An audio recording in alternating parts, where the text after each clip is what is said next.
Chicago Northwestern Railroad sponsored a goodwill tour of their Central Division in Iowa featuring 1385, the Northwestern's reborn Class R1 locomotive.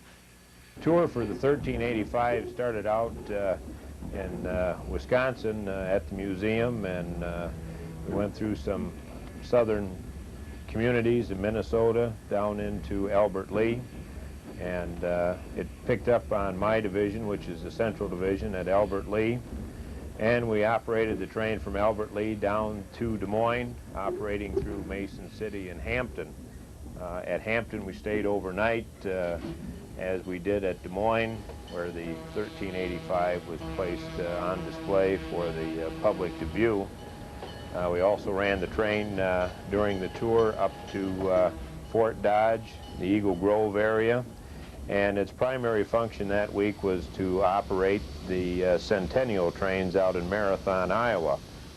The cars that we have on the train, we have two different types of cars. We have the bi-level coaches that are primarily used in for the suburban service in Chicago, that the Northwestern still owns. We still own about 12 of these coaches, and the Regional Transit Authority allowed us to use them for a couple weeks for these goodwill tour of the 1385 and for the rides at Marathon and at Mason City.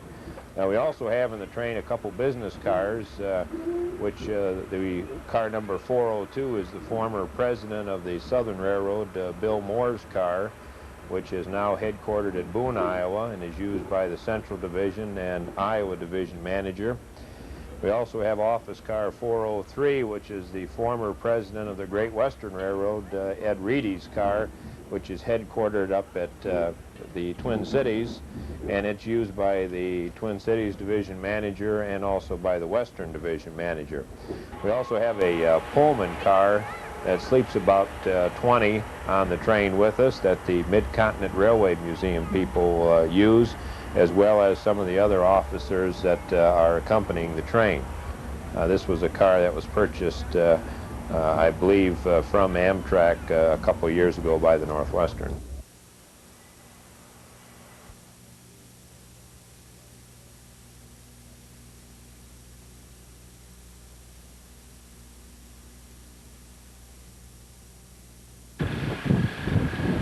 Thank you. 「 Thank you. 「 Thank you. 「 Thank you. 」 Thank you.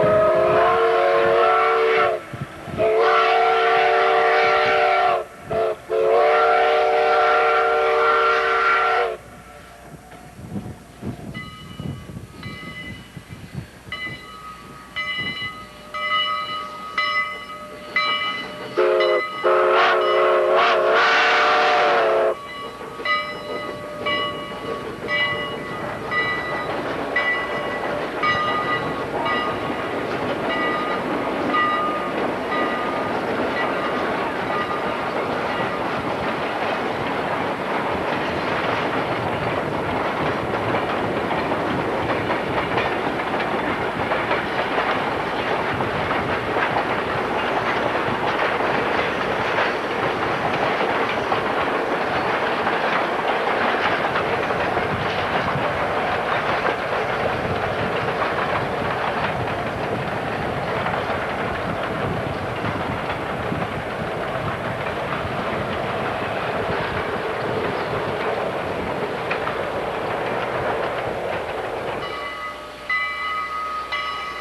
we have two sets of crews actually operating the train. We have the crews from the Midcontinent Railway Museum, which are primarily responsible for the operation of the steam locomotive.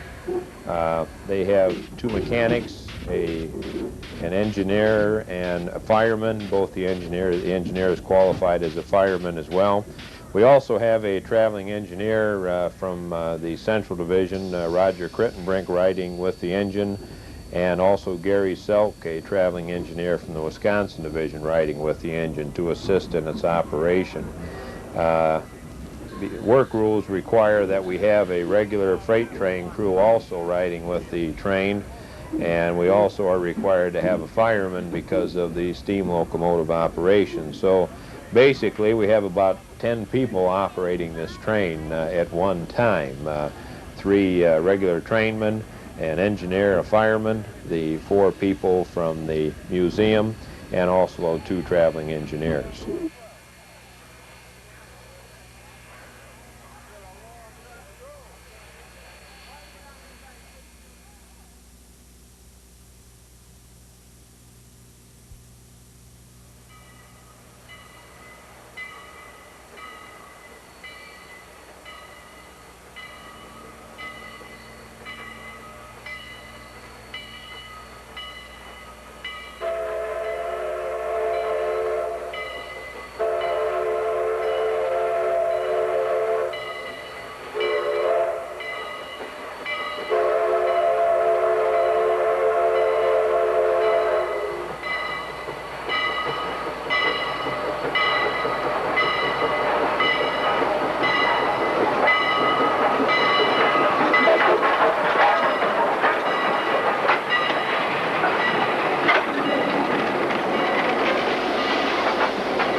The Northwestern's Iowa Division headquarters is located here at Boone. A major car and engine shop facility for the Northwestern system once was operated here.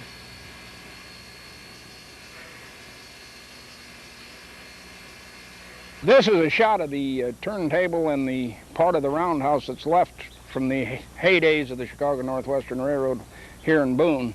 Back around the turn of the century, the Northwestern employed approximately between 2,000 and 2,500 people in all facets of railroading. The building in the background there, the square building, is the old back shops where there was over 900 men employed at one time up through and up into the 20s. The roundhouse consisted of a building that was almost entirely round with just a track or two that was clear so you could get out. This turntable was one of the largest turntables the Northwestern had and would accommodate as H engine that was the largest steam power the Northwestern ever obtained. We had an average of 20 to 30 locomotives come and go here on an 8-hour shift. So that was a busy place in the early railroad days.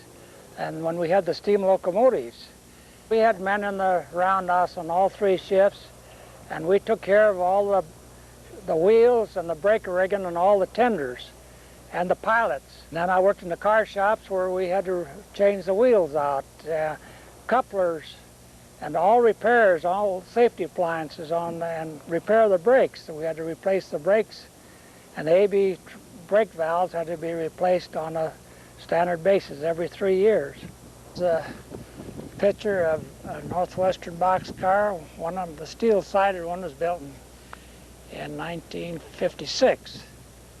And then we go on to the C&NW wooden siding cars with an old car, but it's still in the new series. It was a 40-foot long, and we used to rebuild them in Boone, put all new floors and sides in there, end lining, and come out of there and would stencil them for flour loading only. They used to haul flour and sugar in there, and then when they got beat up, well, then they started hauling grain to the market every fall. I noticed the truck under this one. The one end, it was trucks were built in 1958, and the other end, did I say there was in 29? So that's probably the original truck that came out on this car. Here's where we used to set up the handbrakes, get up on top of the boxcar and wind those handbrakes up real tight. There was a lot of accidents in them days because it was kind of risky to get up there when that car was rolling down the track, maybe 20 miles an hour. This coal chute would hold, I would say, in the neighborhood of 200 ton of coal, and that black round cylinder, steel cylinder up there held the sand that they used to fill the boxes on the locomotives, both diesel and steam. That was built somewhere along in 1926, 28. This was operated 24 hours a day, 7 days a week. This place here saw a lot of coal being used in the days when we had the steam locomotive. As of today, it seemed to me like the pigeons have taken over and made their home up there. That's about all left of the coal chutes.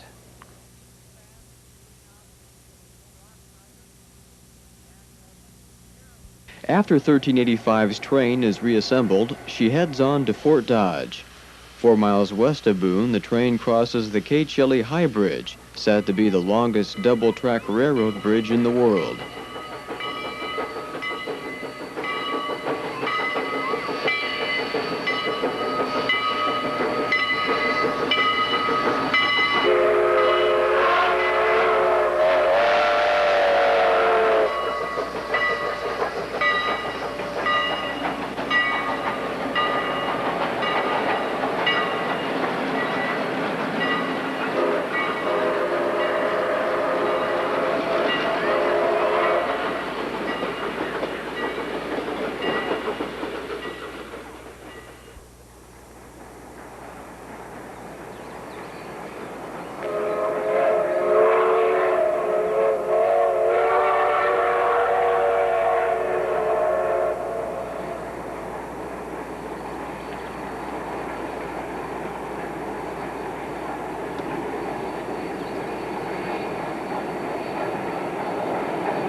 viaduct is an important link on the Northwestern's main line.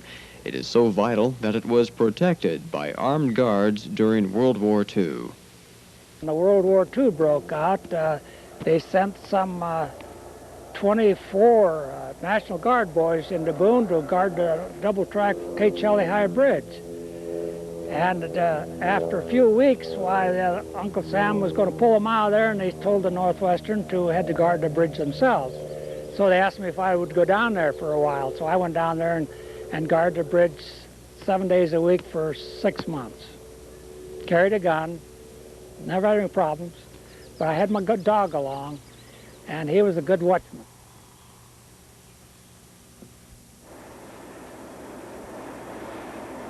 Work was begun on the structure early in 1899, and the first passenger train passed over it on May 19, 1901.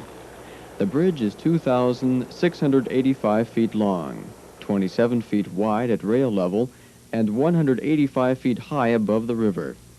The bridge replaced the original tortuously steep grade down into the Des Moines River Valley, where Kate Shelley became a heroine in July 1881.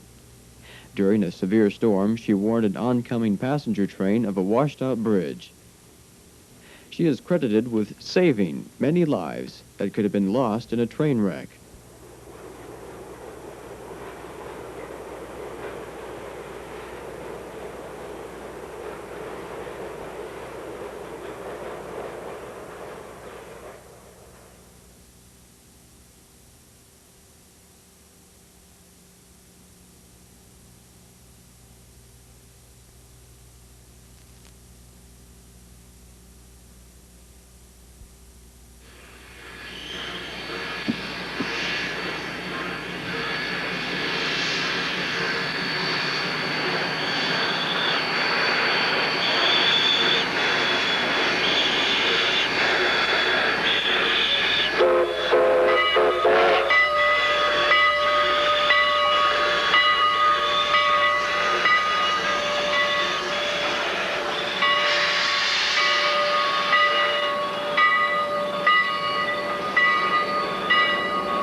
As soon as you get your picture, kind of step back.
1385's tour of Iowa included hauling passengers on specials out of Marathon, Iowa, June 17th, 18th, and 19th, and at Mason City. The train rides we're having in Mason City, we've had them between June 23rd and June 26th, are sponsored, I guess you could say co-sponsored by the Mason City Rotary Club and by the Chicago Northwestern Railroad.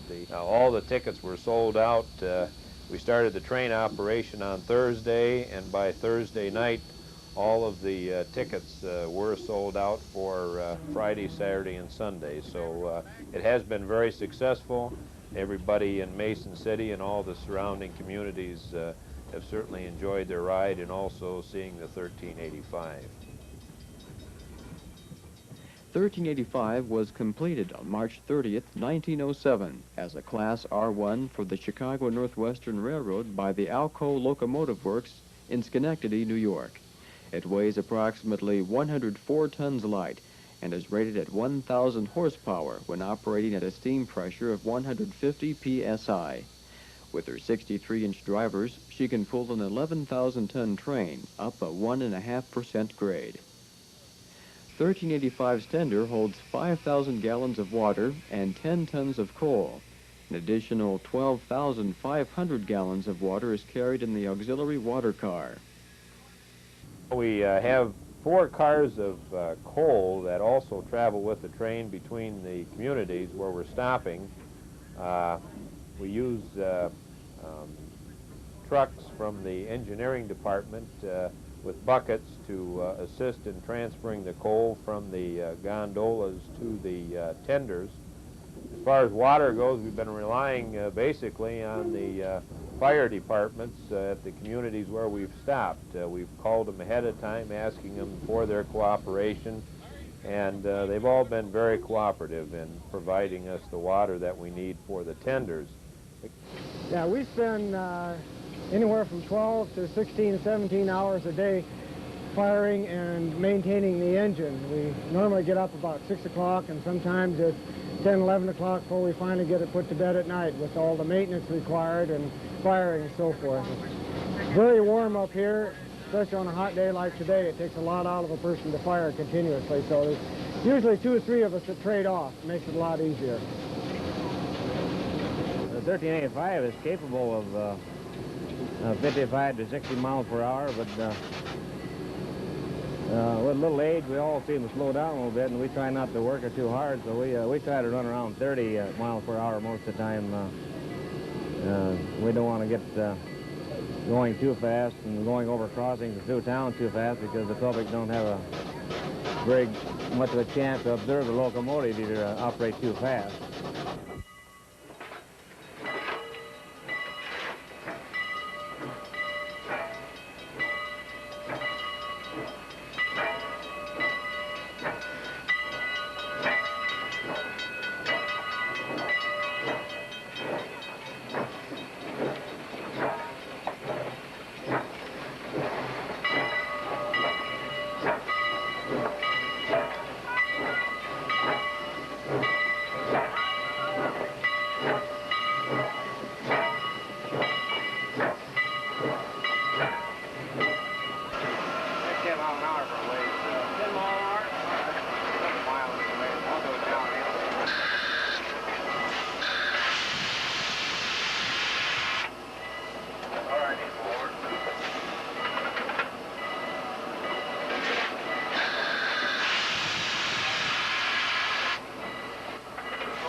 After 1385 arrives at the Northwestern's Marshalltown diesel shops, her fire is dumped, and she rests for a week before returning to West Chicago.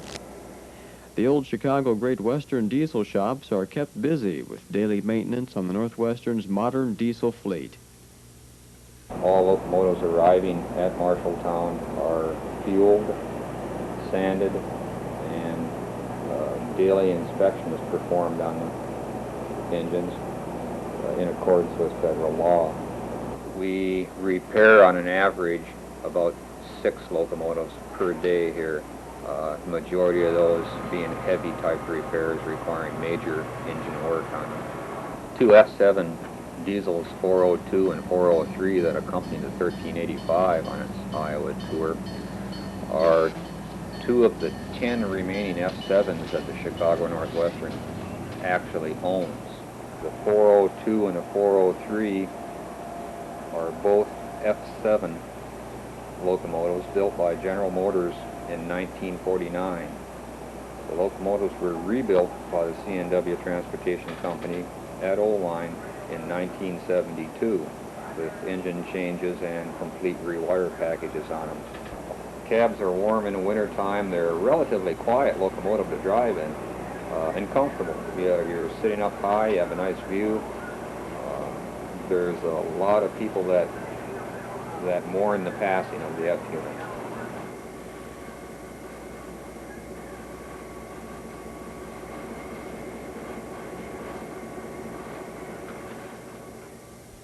(1385's owners, the Midcontinent Railway Museum at North Freedom, Wisconsin, can be credited with saving 1385 from being scrapped in 1962. They purchased the locomotive from the Northwestern and restored it for use at their museum. Midcontinent is making an effort to preserve and operate railroad equipment from the golden era of railroading, 1885 to 1915. A wide range of freight and passenger equipment, including several wooden cars, are being displayed and being restored. The museum operates 4 daily trips on its 4 1/2 mile branch line. Today's train consists of 2 Delaware, Lackawanna, and Western coaches built in 1914 by Pullman. Powering today's train is Western Coal and Coke Engine No. 1. It was built in 1913 by the Montreal Locomotive Company and hauled freight in Canada until 1964.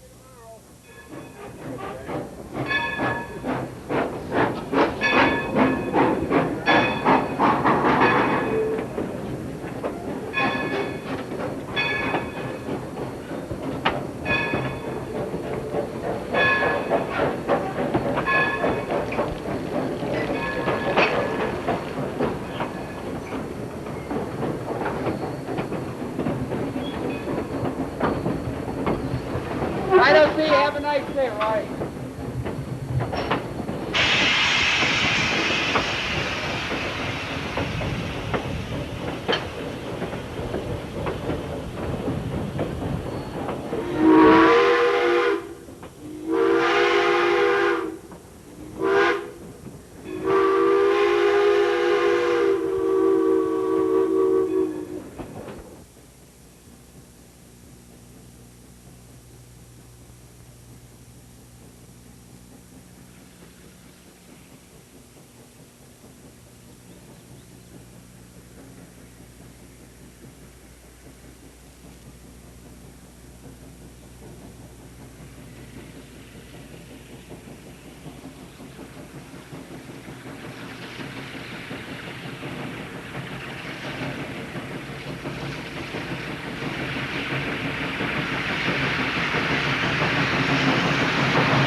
Midcontinent's train runs through the tiny mining community of LaRue to an abandoned quartzite quarry.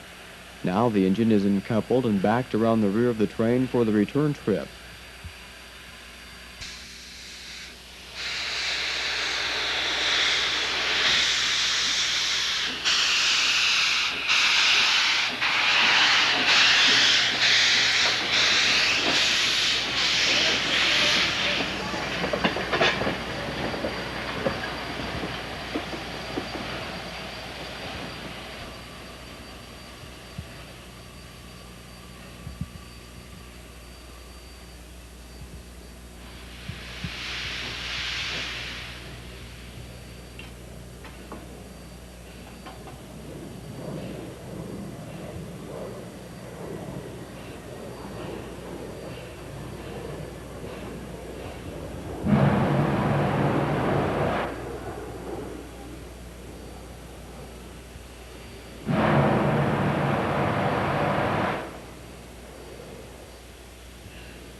She was an engine that was easy.